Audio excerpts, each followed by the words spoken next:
Simone Gilbert, has just won a science fair, and she has something to say about this problem too. You want to come up, Simone?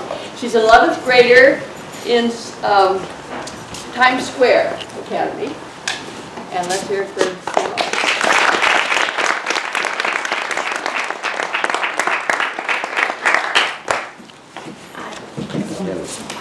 So, as she said, my name is Simone, and I'm a junior at Times Square STEM Academy in Providence, Rhode Island. We're a charter school. And I've been there since I was in kindergarten. And just going through the classes, things were pretty challenging. I had a very nice time there learning new things, being challenged in all my classes.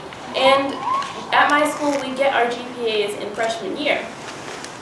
And it's kind of an unspoken rule that everyone follows. It just so happens that the person ranked number 1 in the class, the person who will become valedictorian, normally has a 3.9 or a 4.0 as their GPA. And the person ranked number 2, or the salutatorian, normally has a 3.8 or a 3.9 as a GPA.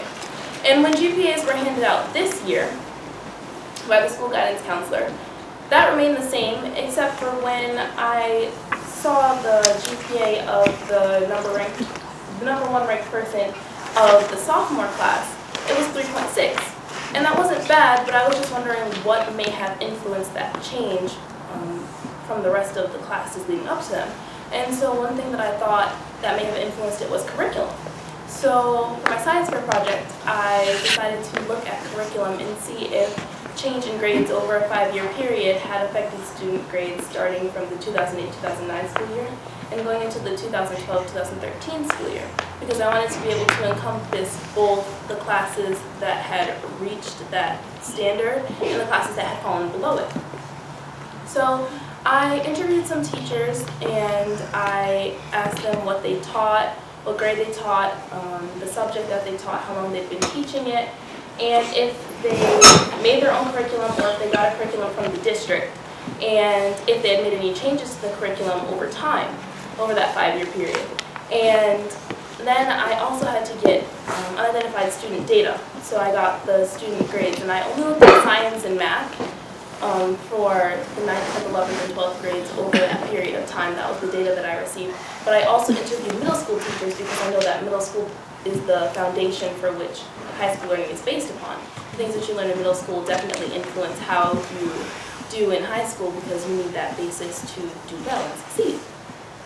So when I got those grades, I averaged them out, and when I came upon the data, it happened that some of the correlations between the years and the curriculum was positive, so grades had an overall increase over the 5 years. And when I ran unpaired t-tests, which you can use to compare different points of data, some of them were very, very negative, or they weren't related or significant to the overall trend line at all. And so I was very curious to what may have caused that. But when I was asking teachers about curriculum, a few of them had changed curriculum, and a few of them created their own curriculum. And teachers who created their own curriculum, more often than not, their curriculum hadn't changed. And teachers who got their curriculum from the district had made slight changes to it. And along my research, before I actually started my project, I came upon some research done by other people, and one person was Dr. William Pinar, who has been working in curriculum and building curriculum and commentary on curriculum for a little over a decade now. And one thing that he believes is happening are 2 separate kinds of curriculum. There's something called classic curriculum, and then there's something called contemporary curriculum.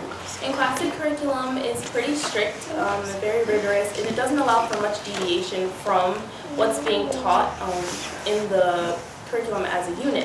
And then contemporary curriculum allows for more deviation to be taught towards different students' needs, because everyone knows that people learn differently. Not everybody learns the same. That's just not possible with all the things that we have in the world. It's not possible for everybody to learn in exactly the same manner.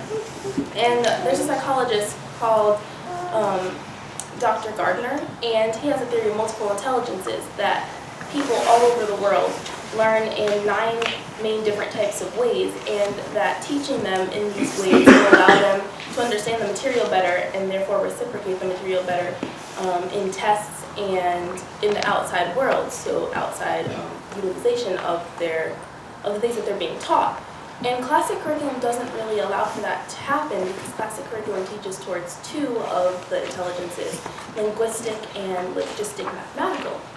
And so students are typically being taught in that manner in classic curriculum, which is something that a lot of the curriculums that I looked at utilized. And then they're also being tested in the logistic and linguistic manner. So if they don't learn in those two ways, and then they're being tested in those two ways, they're not able to gain maximum understanding of the things that they're being taught. Therefore, when they test, their test scores aren't that great.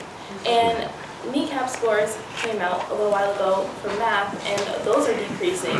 Overall, our Lexile scores, they're not really that fantastic.